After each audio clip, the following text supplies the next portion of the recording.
RTD Live Talk. We're live, so off to a late start as always. Had a little situation where I couldn't log on my typical format, so I figured I would just log on via the cell phone and check in with you guys. So as you guys can tell from tonight's message, we're going to be talking about. I got some thoughts I want to share with you in regards to President Trump, and I want to throw out a couple ideas and whatnot, just because as time goes on, I'm not quite sure as to where he stands. I know what most of the American public voted and what they had in mind more so when they put him in office. But yet it seems like things might have shifted or things are changing, but I'm not sure. But as always, welcome to RT Live Talk. We're doing it from the cell phone tonight. Couldn't log in my typical way due to just the service I use not cooperating. So here we are this evening, but yet wanted to take a minute to just log in and check in with you guys and get your thoughts on this, just because more and more, this whole situation about Venezuela, man, it's not by coincidence, and it's here and it's real, and it has a lot to do. Tonight's conversation has to do with the question I'm going to just pose to you guys right now. Do you think, and so I'm sure it's going to be, kind of a touchy subject tonight, but we're going to touch it. So do you think that Donald Trump is a puppet of the deep state? Is basically what I want to talk about, because, he ran in regards to just being anti everything that's before him. But now it seems like he's playing right along with doing a lot of things that was already in play. A lot of the deep state, or, that's another thing. That's that word, deep state. We got deep state, we got the elite, we got so many names to label a group of individuals that run the show. And so the question is Trump bought and paid for? Even though he would appear that he's a boss, he wouldn't need anybody to call the shots over him, before him. But I'm curious as to find out, do you think he's a bought and paid for political figure? And it has a lot to do with the idea of this whole situation in Venezuela. And so I want to get your guys' thoughts. And so just as I thumb through the chat, for those that might be watching, my name is Mike, our host of RC Live Talk. Welcome. I'm glad you guys can join us this evening. And so typically we probably have more of a different format, but as I mentioned, not able to get into my typical format. What's up, Mike? Louisiana's in the house. Brandy, how you doing? Thank you for joining us tonight. And so welcome to the channel. As always, if we have any new viewers, feel free to let me know where you're watching from and definitely give you a shout out. But welcome to the RTD community. So tonight we're going to touch on what's happening in Venezuela, because I actually came across a couple articles that I was going to pull up on my screen. But as you see, I'm not at the computer, but I want to get your guys' thoughts, just because I think it's something worth talking about, because I'm starting to get the feeling that either it's two options I'm looking at. And let me know if I'm close or far off when it comes to this current administration and how he seems to be playing right into the hands of those that have done the same thing before him, just taking orders from whoever. And it has a lot to do with Venezuela and the idea that the UK is not returning the gold, 1.2 tons of gold to Maduro, but they're considering turning it into that Juan Guaido guy who's only been a self-elected president for the last week, 2 weeks. And so the fact that the United States government is backing a gentleman that came out of nowhere lets me know that things aren't what they seem on the surface.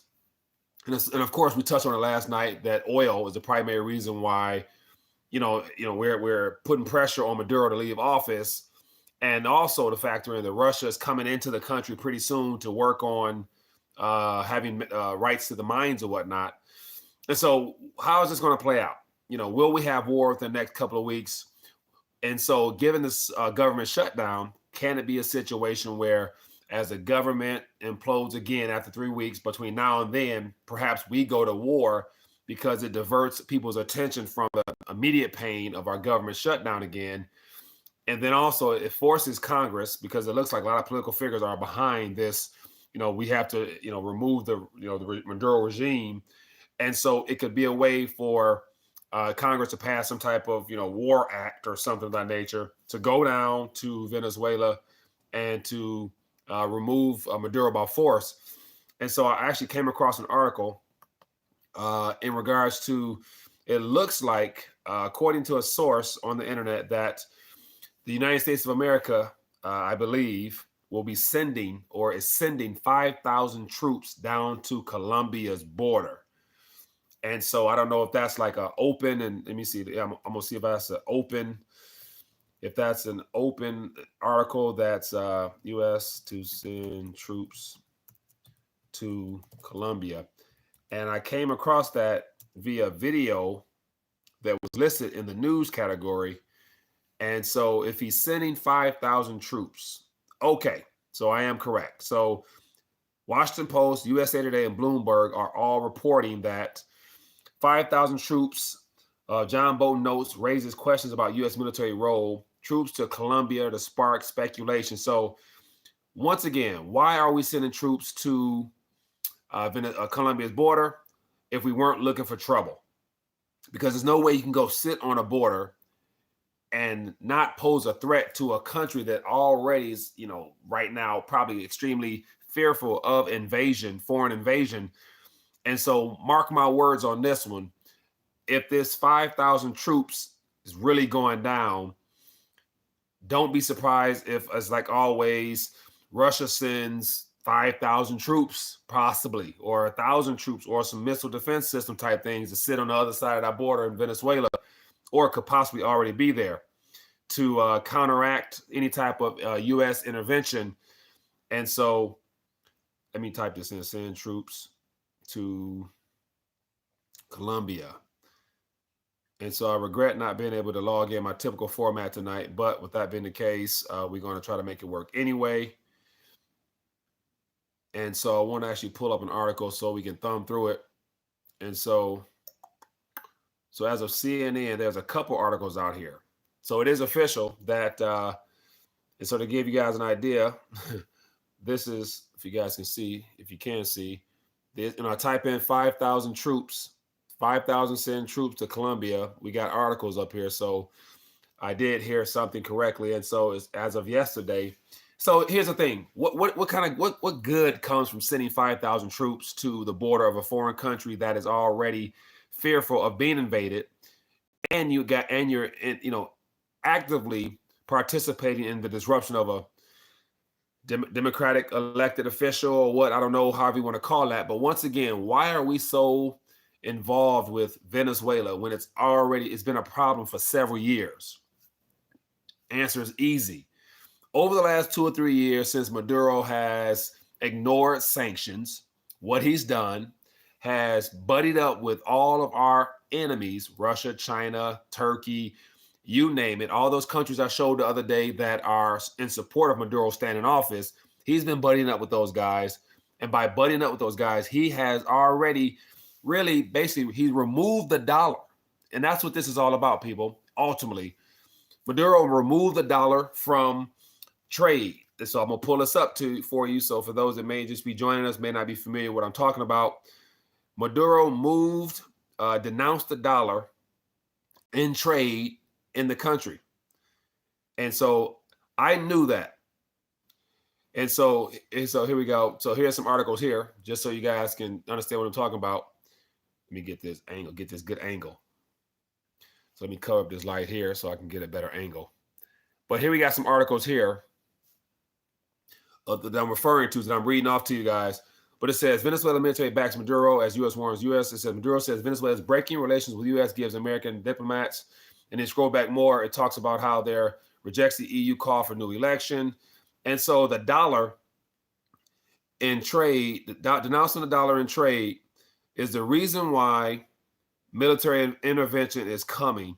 And I remember earlier, I think it was in the summertime of 2018, mentioning what would some of the side effects or consequences be for them officially removing the dollar as a international peg for oil in their country. They removed the dollar off of their exchange listings, and it was the ruble, the petro coin, the yen, the euro, is everything else but a dollar. And when that happened, the first thing that came to mind was, man, they in trouble now. They in trouble now because they officially, basically, they put a death sentence on that country there by removing the Federal Reserve note from the system. And so when that happened, and then immediately following, this is all in the same limelight of the petro being formed. So the petro was announced, Then you have the removal of the dollar from exchange for oil. They no longer price oil in dollars. They price it in euros. And I want to say they even they try to attempt something beyond their own crypto. But as you guys can tell now, we haven't heard anything about a petro coin at all. And so that's I think that's probably not really something they're concerned about right now. But once the dollar was removed, that's when the death sentence was passed on Maduro, unfortunately. And so here we are now, beginning of the new year. It was all during the time of him potentially running for a re-election. And so we know that it was a clean sweep, whether it's, doctored or apparently there was, international forces monitoring and keeping track, whatever. But it came out favorable for Maduro. So here we are now, 4 or 5 months later. January 10th, he was sworn in as the president for the second term. And we see what's happening. At the same time, the United States government already had a puppet in play, Juan Guaido. He was already ready to go because he's a U.S.-backed guy from a U.S. university or whatever. So he's trained and all that stuff in our ways. So he's put in place as a shield to basically get the support of another government. So when you have the leading government in the United States, in the world, the United States of America, backing a self-appointed 35-year-old non-political figure. He's an engineer by nature and just happened to be in the political realm over the last couple years, give or take. And so he is now considered to be the president, to where you got other countries. The UK is not returning the gold back to Venezuela, which lets me know that either one, the gold is not there, or two, they're really testing the idea that if you don't hold your metals when you need it most, you don't own it. And so I listened to an article today, and someone said that imagine all the other countries that's holding or storing metals in the UK right now in those vaults there, how they might be concerned. And if you don't play ball the American way out of Washington, D.C., the way they want it done, how easily they can make a call to UK and say, hey, let's put a hold on those funds because we're now sanctioning this country. And so you can't give them their gold, or we're going to make sure you don't have a comfortable whatever or such another. And so these are too many links in a chain that spells trouble at the end of the day. And so the biggest fear, as I've heard other people mention as well, is that if this thing continues to escalate, which it seems like it will, because as of right now, that whole Juan Guaido being the interim president and the fact that he wrote a letter to the prime minister, Teresa, whatever chick name is, mentioning that he wants the gold sent to him and not Maduro. Like how jacked up is that, man? This is where this is all heading. And so this is of concern because, and so as Robbie D says, Russia and China and the United States are in collusion with each other. The world is nothing more than a stage. I don't doubt it. But if it's a stage, then who's the primary puppeteers up top playing the strings? If all these governments and, presidents and individuals are a part of a stage play, who's controlling the strings? That's the most important question. I think that too, Robbie. Good cop, bad cop, divide up the spoils. Yeah, and so that's the thing. Like, we're going to find out. But the sad truth is that along the way, as you guys mentioned, that this is a big game, a lot of lives will be lost in the idea that human life has no value when it comes to these type of games that are between governments and political figures or whatnot. And so Divin Ware says the gold wasn't there. Remember, Chavez asked Germany why they couldn't see it into the vaults. Yeah, and so you referencing Germany. So I don't remember that directly, but if they asked Germany where's the gold at, we're talking about the UK. So assuming that those are two different vaults, two different time frames, and at the end of the day, the reason why the gold was probably in the UK or wherever else is stored around the world was not only just for safekeepings, but more so as collateral, probably to some loans. And it's unfortunate that over the last decade since the Great Recession, a lot of countries have been calling back their gold. And so that should let you know how important it is to get your weight up in reference to having metals such as gold, because when you got governments and central banks scrambling to get a hold of their own gold, nevertheless new gold, then we know at the end of the day what's going to what's going to weather the storms that's coming in regards to the financial and monetary systems. It says, when you make money out of thin air, you control all. Very true. Until the people realize that the paper ain't worth nothing and they don't want nothing to do with it, then you're going to find out that it's not really worth much at all. But here's the thing. So as you guys can see from the title of tonight's show, what is the, why is Trump involved? So some people give you some answers. I'm curious as to what your answers are as to why is Trump involved in Venezuela? Is it because he's a part of this stage show and he's a part of all this and now his true colors are coming out? Because he came into office talking a lot of big talk about special investigations and shaking up this and undoing that, undoing this. He's done a little bit of those things, but it pales in comparison to what is getting the most attention, because freshly off a government shutdown over a wall. I mean, he mentioned about, a border wall when he was running, but he didn't basically mention he would be willing to shut down the government for an extended period of time to put up a wall for a problem that's been present for decades. And then now, and for those, if anybody remember, give me a thumbs up if you remember, during the campaign trail, he was doing a campaign rally in some city, and people asked him about, what his thoughts were, or are rather, on foreign entanglement and other affairs, and Maduro's brought up. And then they got into Russia. But I specifically remember him saying that, we have nothing to do with them people down there. We have no right, and he don't know nothing about that. And that was kind of where he left it at. Like, we're going to leave it at that. We shouldn't be involved in anybody else's affairs. We need to take care of our own country. And so now that I mentioned this, what is entangling ourselves in Venezuelan affairs have to do with making America great again? Any ideas on that? Like, how come more people aren't calling out the president saying, you ran on the slogan, make America great again?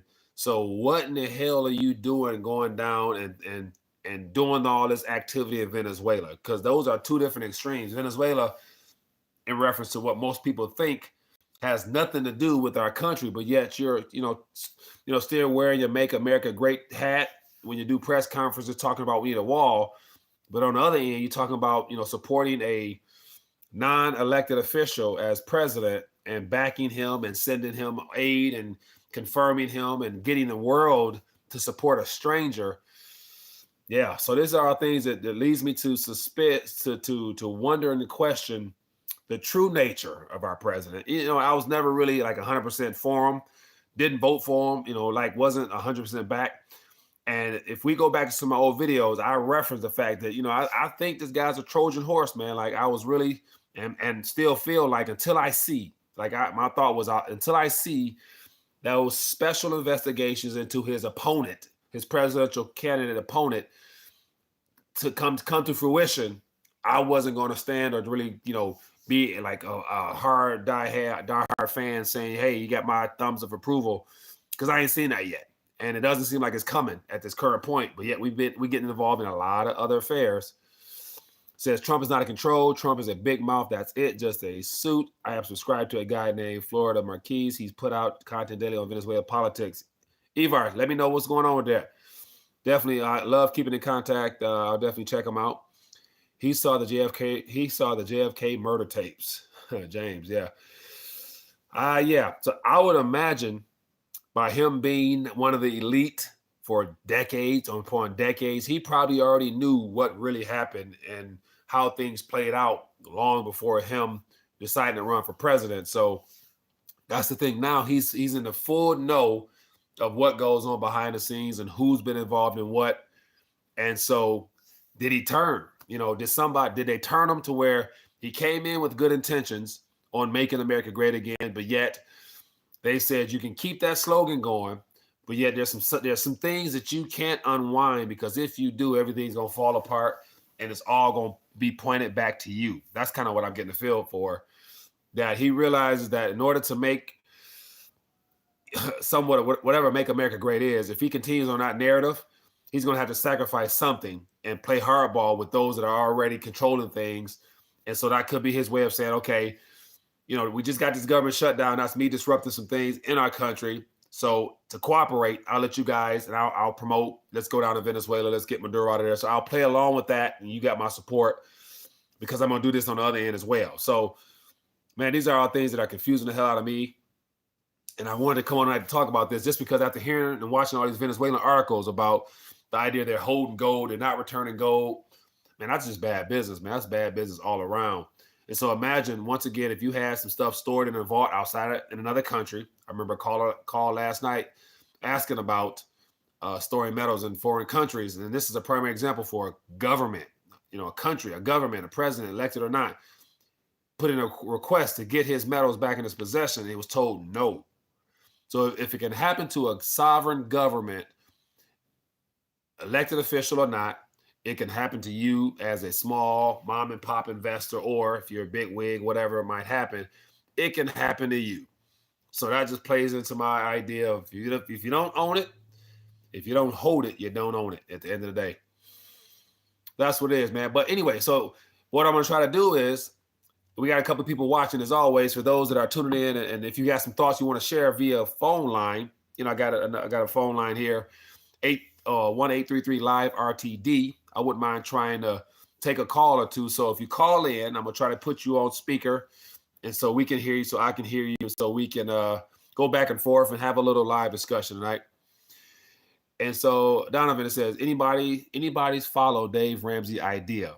Donovan, what exactly is the Dave Ramsey idea outside of the Financial Peace University information?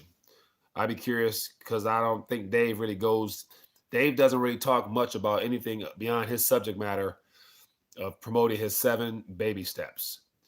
And I think, and that's where I'm getting to the point where now I don't think them baby steps in the long run, when it comes to this global monetary system unraveling, I don't think those baby steps going to really be nothing to really anchor yourself down when your currency goes belly up. And so here's the thing. I'm just about to change topic a little bit. Moses, how you doing, my friend? Thanks for joining us. I'm about to, flip the script a little bit. But when it comes to practical financial advice like Dave Ramsey, the 7 baby steps, what is it? Save up $1,000, pay down your credit card debt, smallest to largest, put aside something, so that 6, 7 you can live and give like nobody else. Now, here's the biggest question when it comes to that type of message there. And I used it. So I'm a graduate of FPU. So I did it years ago, and it helped me get everything in order. But once I got everything in order, and then now it's like, okay, now what? That stuff wasn't real practical as the Great Recession hit, and I looked at the bank statement, and I wasn't getting no interest, and all those things started to unfold, which really led me to rethinking the dollar. So here I am now, completely on the other side of the spectrum as far as not really taking that type of financial advice to the extreme anymore. And because here we have the idea that if you look at these type of messages, what's taught in this country here is only relevant to us here in the United States of America, because we are the current issuer of the current reserve currency of the world. So when we say save, give, invest, whatever, we do it from the standpoint that the market is going to always be high, always going to continue to go up. The dollar is always going to be the head honcho out of all currencies. And so, but that same narrative and that same message, I know I'm off topic, but that same message doesn't apply in most places. It only applies in developed nations. But yet that's becoming a problem, because even in developed nations, due to monetary and fiscal issues, that same advice is dying slowly. But yet they're still preaching it as if it's like set in stone and is always going to be valuable to people. And so M says, well, when do you think the crash is coming? M, good question, man. And in my opinion, I think the crash is current. I think it's ongoing, it's gradual. And so, when you say crash, that means like complete, like off a cliff, boom. I think right now we're in a correction where we're having a downward trend in a lot of sectors. And if you Google, if you just type in recession, you'll come up with all types of people talking about the global economy is slowing down.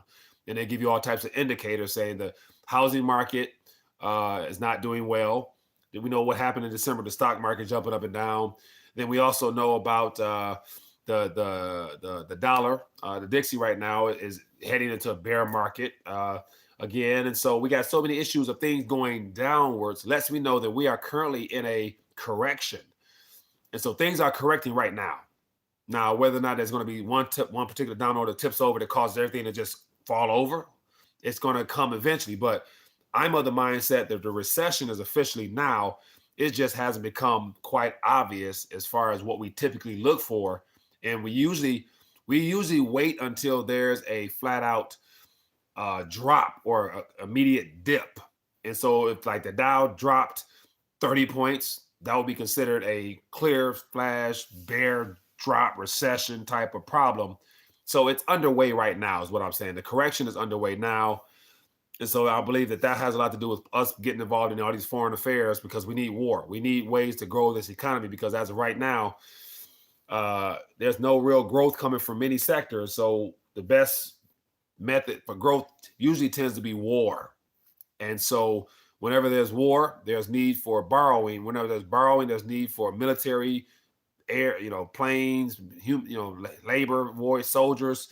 We need to fund some things. So that's where all this is heading, I believe. It says, what's the number to ring in again? So Robbie D, if you want to give me a call, the number is 1-833, the letters or the word live, LIVE, RTD. I don't know what the numbers are offhand, but 1-833 live RTD. It might be in the description of this video. I'm not sure. But give me a call and then you can join me. We can get you on here live, see how that plays out. And let me see if it's in the bottom of the video. Nope, it's not in there. But what I'm going to do right quick is I'm going to put the number in there so you guys can call. And so we'll be on here just for a couple more minutes, man. I regret the fact that I couldn't log into my computer and get everything running up the way I typically do it. So I had to revert to just getting on this way as best I can. So what I'm going to do is I'm going to put the number down below, and you guys can give me a call and we can chit chat a little bit.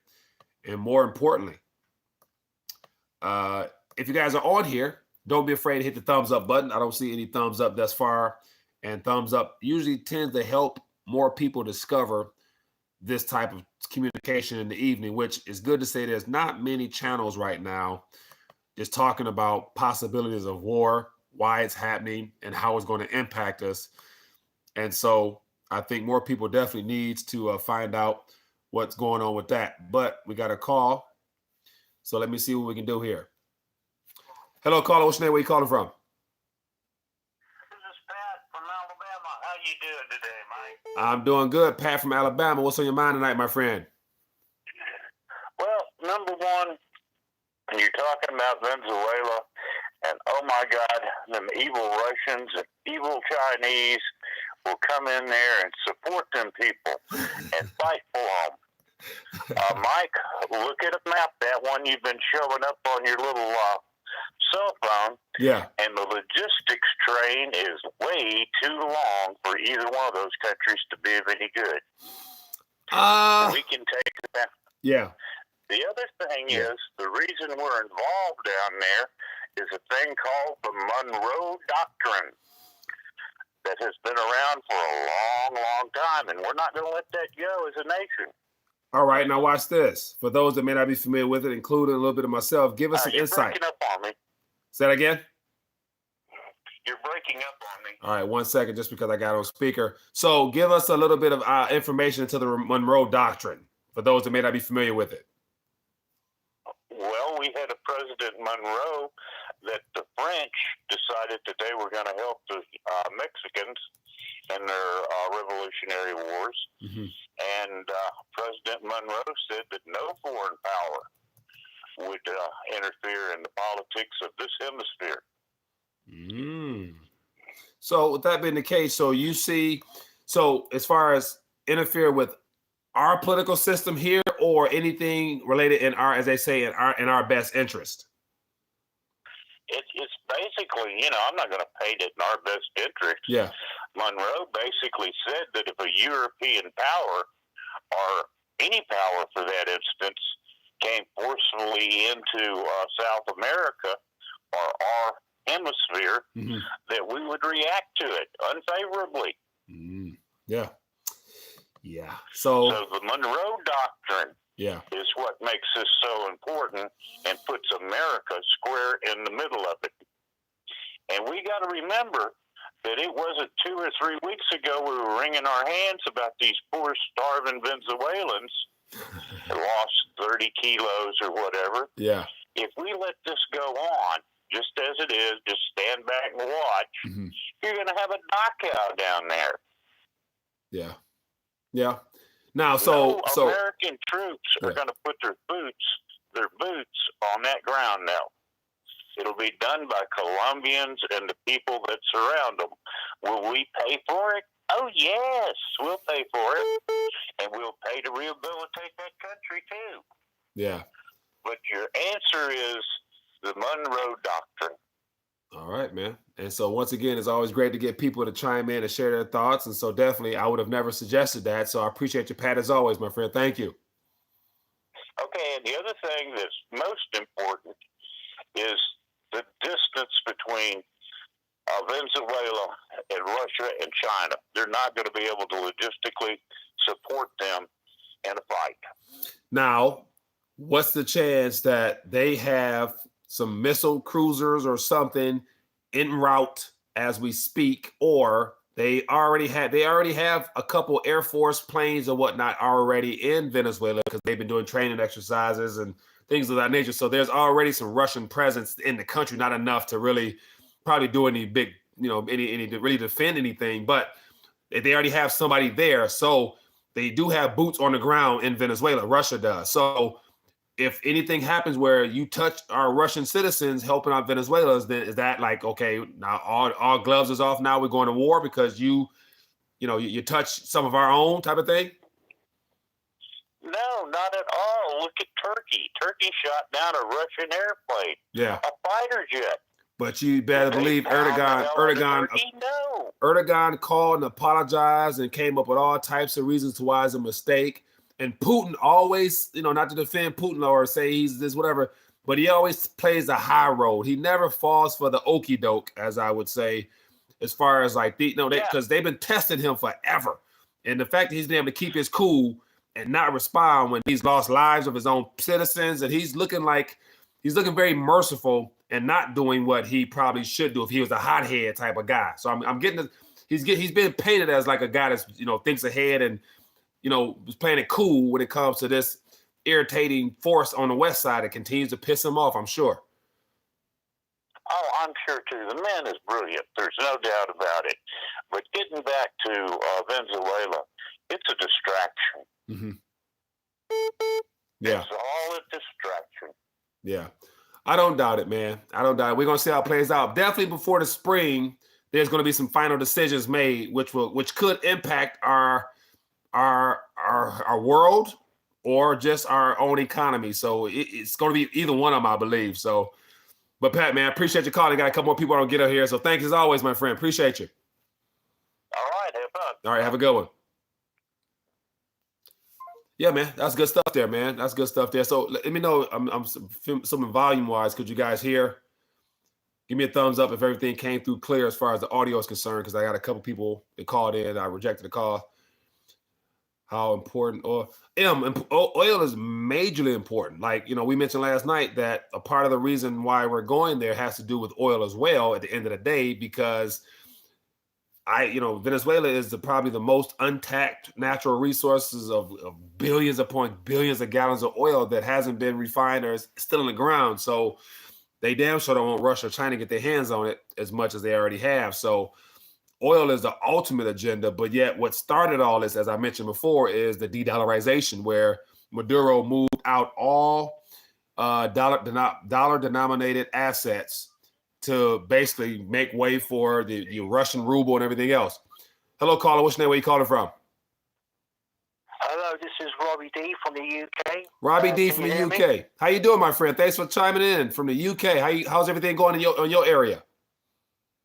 Oh, it's not going too bad. I mean, we've got this Brexit nonsense that's going on, but it's all part of the orchestrated plan of deception and deceit. That seems to be prevailing around the world at the minute.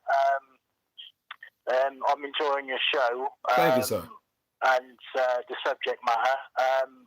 I currently I co-run the Underground Resistance Network on YouTube and Facebook, and I've been following the situation in Venezuela and what's going on as pertaining to the New World Order. So the reason that I'm phoning in is I'd like to share a theory with you. Please do. Right? Yep, go ahead.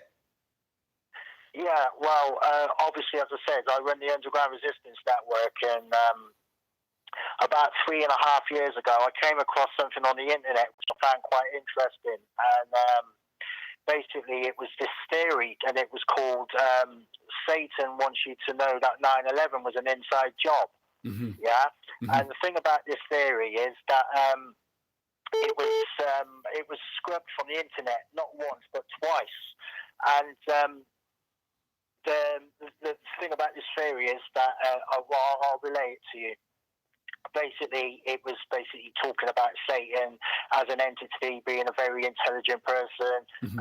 Entity, and basically got this plan to bring in the New World Order, but not in the way that people think. That the fact that 9/11 was such a sloppy operation that left so many breadcrumbs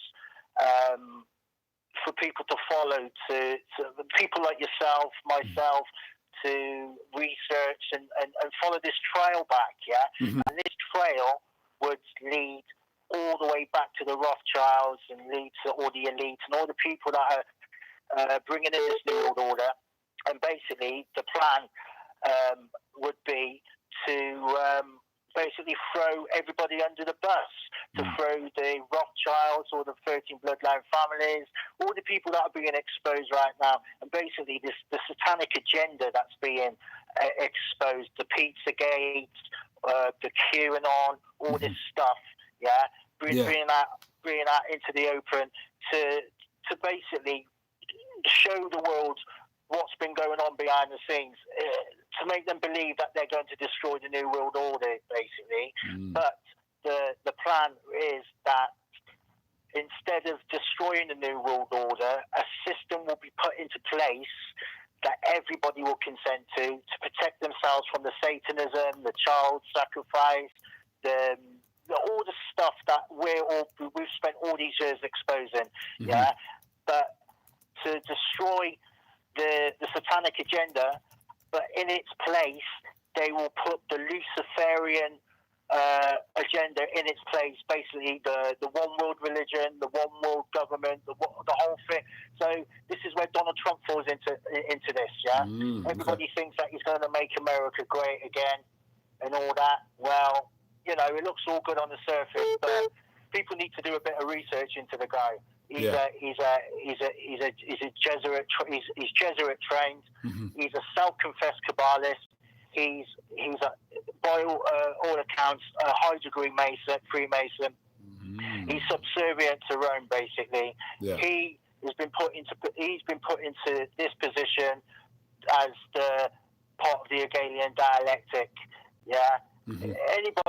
Anybody with half a brain can see it. The thing is, people are so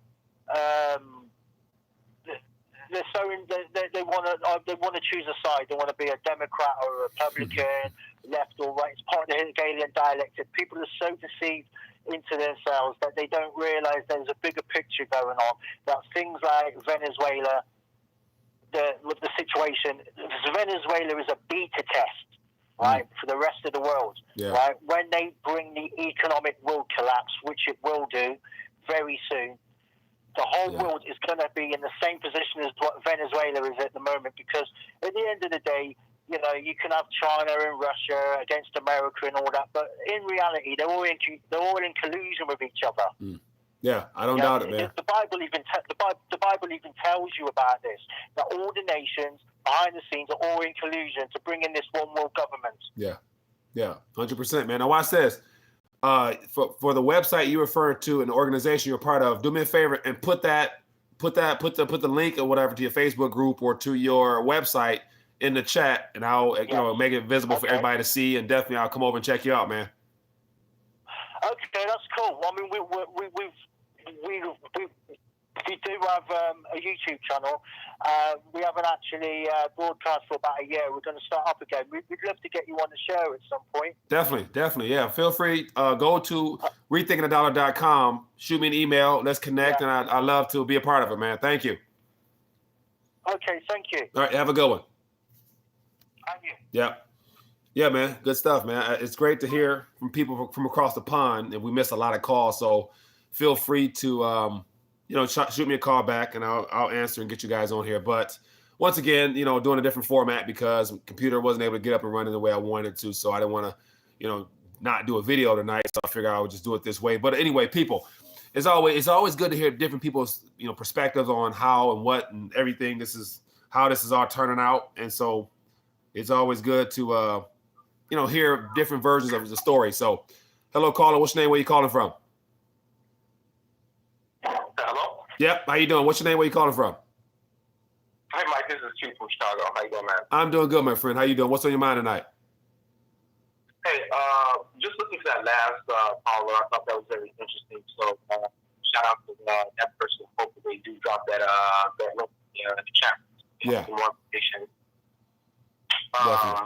But on that, note, I kind of look at what's going on in Venezuela. Like, Dr. just kind of looked at it. We talked about the great powers, the great nations, kind of going through and still having that big competition. And I also look at it from the big. If you kind of take a step back for a second, looking at why the president.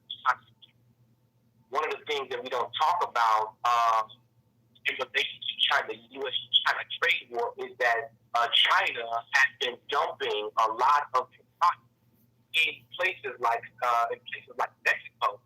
Mm-hmm. To skirt around the U.S. sanctions, Chinese open up a subsidiary or a company or have like a Mexican business partner for them to move their products skirt around U.S. sanctions in Mexico, and then use Mexico as the dumping or hop-off place to dump their products out of our market.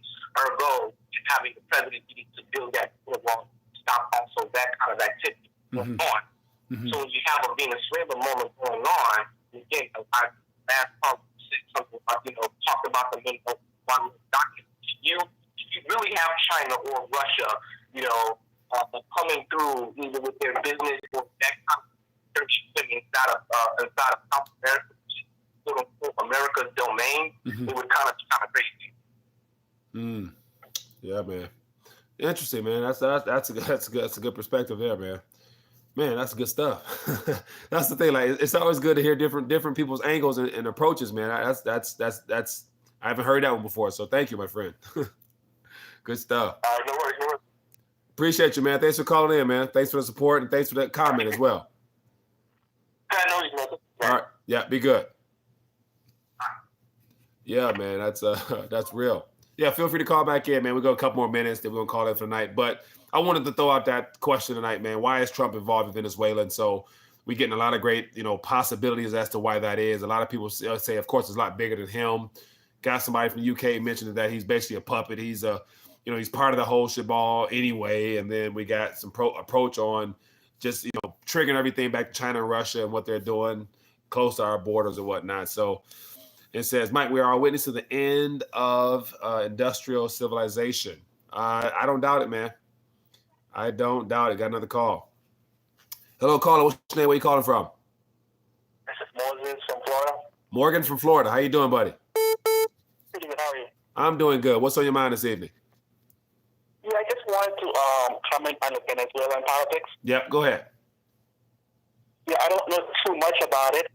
I hear a lot of secondhand information, but from what I heard, what I can discern, it seemed like the reason that we're trying to invade Venezuela possibly is because this one guy, he wasn't going to win the election.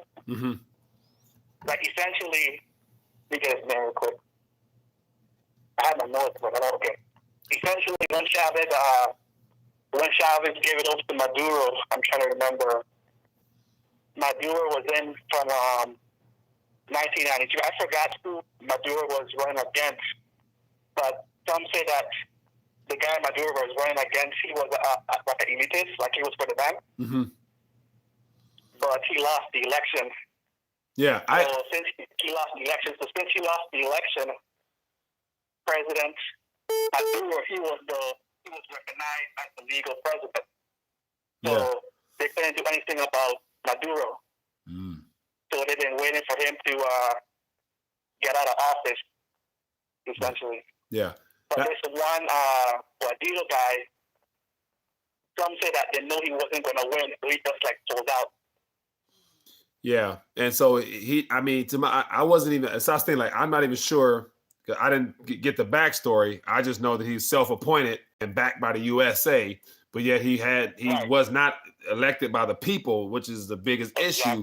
So did he even? So I don't know, but I wonder, because he's a member of the Nationalism Assembly Party, which is, I guess, the majority House, party or something of that nature. So I wonder, did he actually even run, and just didn't have enough votes to where he lost according to the election process, and then from that point on said, to hell with this, I'm president. And then of course Trump said, yeah, you're the president, we acknowledge you as president. Maduro is not legitimate. When I hear our political figures saying he's not legitimate, I'm thinking, like, how in the world can we acknowledge or say someone isn't legitimate outside of our country, and they went through an entire electoral process, fraudulent or not, but they had an election in that country, and we say he's not legitimate? Like, what gives us the right, apart from the fact that we got the biggest military spread out all over the country, the dollar, and all that stuff like that? But I'm thinking, like, that's pushing it, man. We're really pushing this whole promote democracy around the world when we are bullying people and, threatening people and saying they're not legitimate. We don't recognize you because you're not legitimate. Like, who the hell cares what you think, apart from the fact that, we got a military. So that's why people probably care. But hey, man, appreciate you calling. Got a couple more calls I want to get to, but thank you for chiming in, my friend. Appreciate you. All right, take care. Yep, have a good one. Bye. Yeah, man, good stuff. Yeah, so I guess Maduro's not legitimate. However you come across that. Says the price of crude currently in some states is $34, which is dirt cheap. $34, yeah. I don't follow the price of oil much, but $34 is definitely nowhere near $100 a barrel like it was back when it was a little bit extremely high. Obama, not legitimate.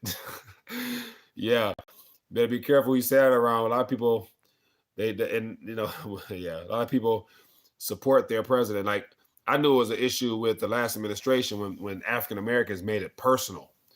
They made it personal to say, they said, that's my president. I'm like, good luck with your president. Like, when people start owning him, like, that's my president, I'm like, yeah, I'm a little concerned. Hello, caller. What's your name? Where you calling from? Hi, this is Typo from Massachusetts, and I want to say you have an outstanding show going on tonight. This is great, and the chat is fabulous. Thank you, Typo. I appreciate you for calling in. Thank you for participating in the chat. So what's on your mind this evening? I wanted to know if we could get some idea of the best assets to take this fiat dollar and change it into for people to be secure, and to encourage people to look at ways to have enough that if this thing gets out of hand, they don't have to worry. So in your opinion, what would be, I recognize silver, but what skills do you think people need? What skills? Good question. Let me first thing come to mind, as well as, this question, anybody in the chat, feel free to, to answer the question as well. But what skills are needed? First thing come to mind are things where it's going to be somewhat, you get a chance to use your hands to get back to things that in this developed world that in this day and age we're in now, no one knows how to farm, or for the most part run a garden. No one knows how to repair, but majority of people don't know how to repair their electrical devices, cars. So anything that's, where you got to actually use your hands to repair, build, or provide a service with, that's going to be needed as far as our necessities, housing, carpet, food, any of those things will be great skills, I believe, to have, because if we can't, afford to acquire someone with that skill set, you got to be able to do it yourself. So that'll be one. Anything where you get to use your hands. Two, there's a book that I haven't done a little study on yet, but it's about the automation and robotics and the disruption in the job industry that's coming because of technology. And the people were saying any type of job that provides human compassion.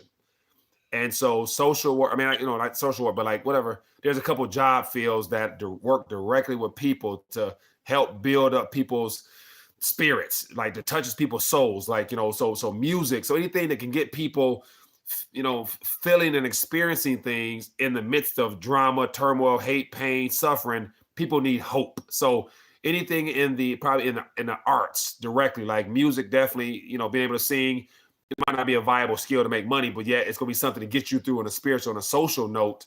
And so I believe that's going to be something that could help. And then there's a couple jobs that were listed that involve human compassion and dealing with people directly. And then my thing is communities, like having, being able to engage and build communities and provide services and any type of logistical type of things that deals directly with people outside of computers and technology will definitely be useful. So those are just three things that come to mind on top of my head. But as always, people in the chat, feel free to chime in if you think of anything. Wow, that was a fabulous off-the-cuff answer. You're in Chicago. Are you right in the midst of the city, or are you in the outside of the city? And what are you seeing people discuss in terms of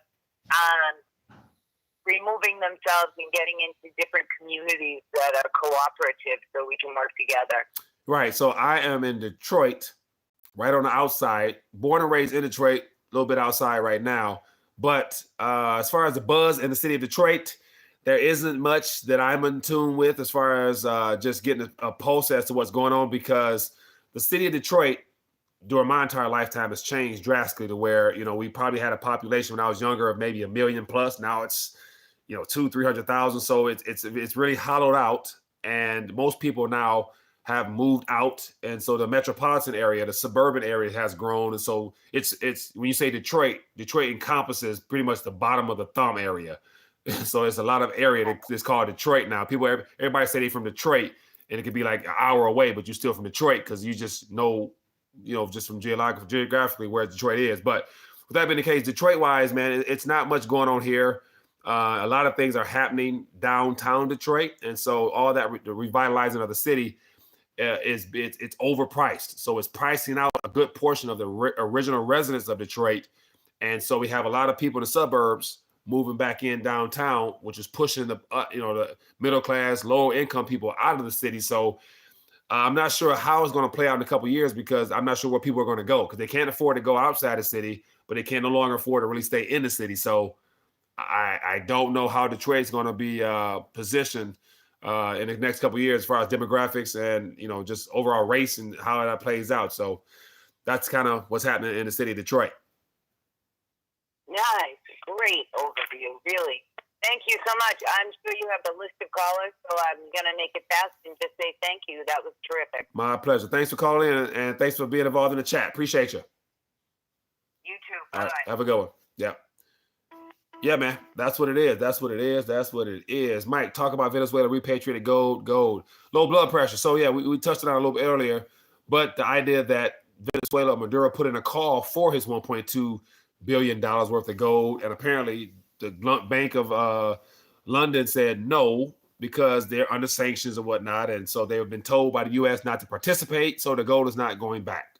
And said that could be two reasons: because the gold is gone, which it probably more likely is, because who really respects Maduro or Venezuelan in a sense where they can do anything about it? So if they stole, how many ever tonnage of gold from Venezuela's vault, little sale, at the bottom of the basement in the Bank of England, whatever bank the vault is in, that little bitty bank there, they got a vault with a crate, couple of bricks on it. They could take that, and what Venezuela going to do about it? Nothing. So the gold is gone. Basically, that's what I believe. And so the gold, they want to repatriate it, but it's gone.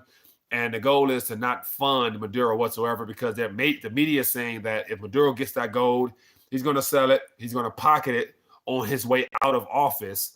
And so they don't want the Venezuelan money, the people's money, to go back to Maduro, because they're saying he's going to steal it. But they're not telling the truth, because I believe it's already gone. It's stolen and already in somebody else's vault. So that's my thoughts on the matter. But as always, people, we're approaching that hour point. It's been great kicking it and hanging out tonight. I appreciate you guys for timing in. About to dial back a little bit. And definitely, as always, man, I apologize for going from the phone as opposed to the computer. But as I mentioned, couldn't get into my software.